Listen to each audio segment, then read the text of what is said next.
What's up guys, I'm DeatHInfernoXxGaming and welcome back to my channel. Today we're going to make a Chronovore endgame war pipe build, and this build right here is without catalyst, so we'll need a little bit setup to ensure that our build here works very well, and that is by wounding the behemoths. So let's start the battle by wounding one single part. Hopefully this part will get wounded, never mind. Wounded, there we go. And then we just gotta do our job, and that is to spin and win. Don't forget you can evade through attacks in the middle of your spin, so don't be afraid.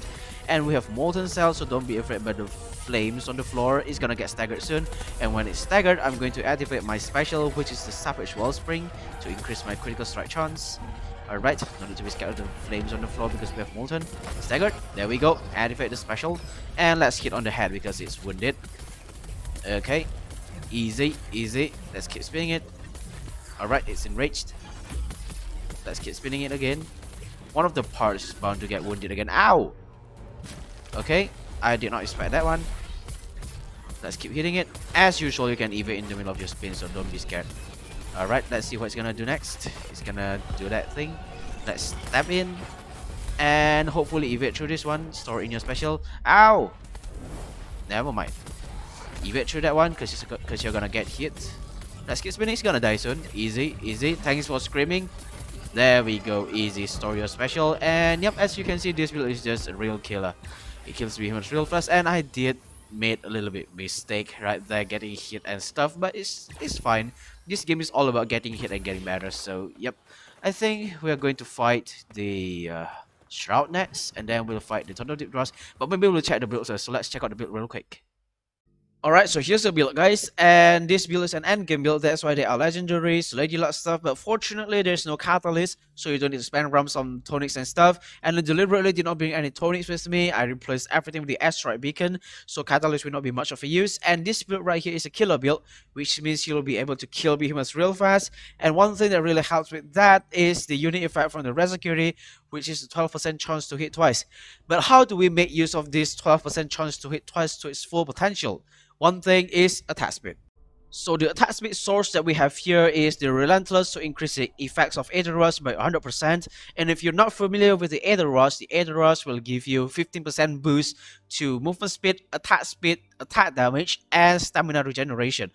Relentless will increase the effects by 100%, which means you're going to gain 30% to each. And that means 30% attack speed bonus combined with Molten, which gives you another 15%. You get a total of 45%, and that's actually more than enough. And the next thing is critical strike chance, and that's obvious from the special that I bring, the Savage Wellspring, to increase your critical strike chance by 30%, combined with Cunning to give you another 10%, and the Discipline to give you another 8%. So you will gain a total of 48% critical strike chance when your special is active. And not to mention that the pulse guarantees your critical strike every 5th hit, so that will increase your likelihood of your attack being a critical strike. And don't forget that there is also a discipline state in the discipline Omnicell whenever you parry through attacks 4 times. And on the discipline state, you gain another 50% critical strike chance. That gives you a total of 98%, which means almost every single attack is going to crit. And the last and most obvious thing is damage. Here we have Relentless to increase our damage by 30%, as I've mentioned earlier, 30% to damage and everything else. And there is also Berserker to increase your damage by 3.5%, stacking up to 10 times.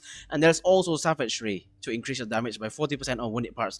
The reason I did not use Savagery plus 6 is because it's hard for me to control my spin to make sure every single hit is on the wounded part. That is why I made it into plus 3 Acidic and plus 3 Savagery. Acidic is actually very good because our build revolves around wounding the behemoths. Acidic will help you wound the behemoths faster, and that will help you trigger Relentless faster, which means you get 30% boost to everything faster. But if you're confident about your spin and win game, you can always switch the Acidic cell in the weapon into Savagery. So more damage, which means you can kill the behemoths faster. And that sums up the perk summary. Let's go through the build. The Shroud Helmet with Berserker, the Quill Shot with Relentless, the Hellion with Berserker, and the Chronovore with Relentless. Here I'm using the Core Size Bloom because we don't have any lifesteal source, although you're free to switch to anything else you want and fit in the Molten Cell. And as for the Omni Cell, you can also switch it to anything else you want, maybe Tempest for more attack speed, or maybe for more survivability you can use the Iceborne, or a Slight Burst you can also use the Revenant, but I will stay with the Discipline because I like the Discipline more. And here is the weapon with Acidic Impulse, Savage Wellspring, and Executioner Spearhead. This one is actually good because you can wound the behemoth easily because of the Acidic. Although you're free to choose anything else you want to, Munisys Amplifier might be good to increase your critical strike chance. And yep, I will stick with the Executioner Spearhead. And here is the bond as I explained earlier. And that's the build, guys. Alright, so let's continue our battle to the next behemoth. Oh, another Phalanx shows up. Well, too bad. It's the Twilight Sanctuary, which means if we kill that Shroud, another one will spawn. And oh, a chest. And we're not going to fight the same behemoth twice, so we're going to fight that level 17 Tornadic Dross, which is only one level above us, but I guess that's fine. Tornadic Dross is just as annoying. And as usual, we're going to start the battle by wounding the behemoth, maybe on the back leg, because this Shroud is, look at that, every single attack it does, it will lift its wing and head. Like, it's going to be hard to try to wound the wing and the head, except if you stagger it, of course. It's gonna get wounded soon, this back leg. Maybe not, so we're going to start with stabbing instead of spinning. It's gonna get wounded soon, come on. The back leg seems to be a little bit more resistant to wounding.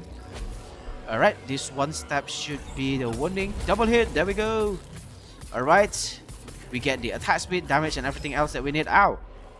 Alright, Koshai in so that we can gain the lifesteal. Alright, we gotta evade through this spin. And keep hitting, it's gonna get staggered soon. There we go. And maybe we spin on the head and the wings because it's more susceptible or easier to wound. Okay, it's gonna go somewhere. Half HP gone. Activate your special because we have 3 ammos in stock. There we go. It's wounded. Just as I said, it's easier to wound. Discipline through the face. Never mind, it does not hit the face. It's gonna die soon. Oh, we're going to interrupt this guy. Too bad we lose our discipline. Ow! It's okay, we have the Koshai. It's gonna die soon, a 4 HP left. There we go, stagger, and that. As you can see, it's pretty easy, and I have the habit of stacking up my pulse, even though pulse is not really that useful in this build right here, because we're not using the Reckless Sleep or the Concussive Payload, we're using the Savage Wellspring. So let's head straight to the Tornadic Thrust. Excuse me passing through, and the Pike charge is faster than running, of course, and the higher your attack speed is, the faster you will charge. And we're going to start by wounding as well, of course. And we have the Aedoros from the previous battle, so it's going to be easier to wound this guy. There we go, wounded, easy. And next step is we're going to stagger this guy and activate a special anytime you want because we have 3 ammos in stock. Come on, stagger. Oh no, discipline. Oh, I was so ready to counter this guy. And maybe I just have enough damage to stagger it. Yep. Maybe we can chip half of the HP off with this one. Stagger, there we go, half HP. Alright, evade through that one, and we gotta evade through another one. There we go. Alright, what is gonna do next? Alright, let's stand behind one leg so that the laser beams is going to hit literally the air for all 4 cannons or lasers or everything else. It's gonna die soon. Come on, wound it. One more part. One more part. Let's go. It's gonna die soon. There we go, wounded, and it's dead. And as you can see, this build is just really good. It kills behemoth really fast. And the one mod that I really like, the Executioner Spearhead, works very well with the War Pipe because you're gonna keep wounding the behemoth. Although you're free to choose the Munisys Amplifier for more critical strike damage. And yep, this build works very well. Savage Wellspring is really good. And that's all for the video. I hope you guys enjoy it. Please don't forget to like and subscribe. It's free and you can always unsubscribe. Thank you for watching. I'll see you guys in the next video.